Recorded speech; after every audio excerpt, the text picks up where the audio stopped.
জয় বঙ্গবন্ধু। মহান বিজয় দিবসে আয়োজিত আলোচনা সভায় এক বীর মুক্তিযোদ্ধার বক্তব্য ঘিরে শুরু হয় হট্টগোল। মঞ্চে দাঁড়িয়ে দেন জয় বাংলা জয় বঙ্গবন্ধু স্লোগান। এরপরই নিয়ন্ত্রণের বাইরে চলে যায় পরিস্থিতি, স্থগিত করা হয় অনুষ্ঠান। তবে মুহূর্তেই সামাজিক যোগাযোগ মাধ্যমে ভাইরাল হয়ে যায় এই ভিডিওটি। সেখানে দেখা যায় জয় বাংলা স্লোগান দিয়ে মুক্তিযুদ্ধের সময় শেখ মুজিবুর রহমানের স্মৃতি তুলে ধরেন ওই বীর মুক্তিযোদ্ধা। এ সময় তিনি জানান ১৯৭১ সালে জয় বাংলা ছাড়া আর কোনো স্লোগান ছিল না।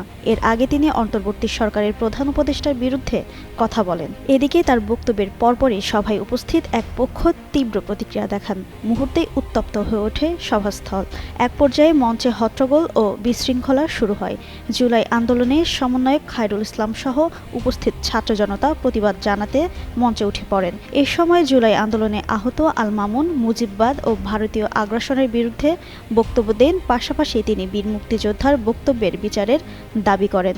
এতে পরিস্থিতি আরও বেশি উত্তপ্ত হয়ে ওঠে। পরিস্থিতি সামালে উপজেলা নির্বাহী কর্মকর্তা কৃষ্ণচন্দ্র অনুষ্ঠান স্থগিত ঘোষণা করেন।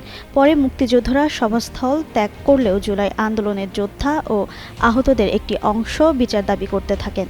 ময়মনসিংহের মুক্তাগাছায় গেল মঙ্গলবার উপজেলা পরিষদ প্রাঙ্গণে আয়োজিত বিজয় দিবসের আলোচনা সভায় এই স্লোগান দেন বীর মুক্তিযোদ্ধা বসির উদ্দিন।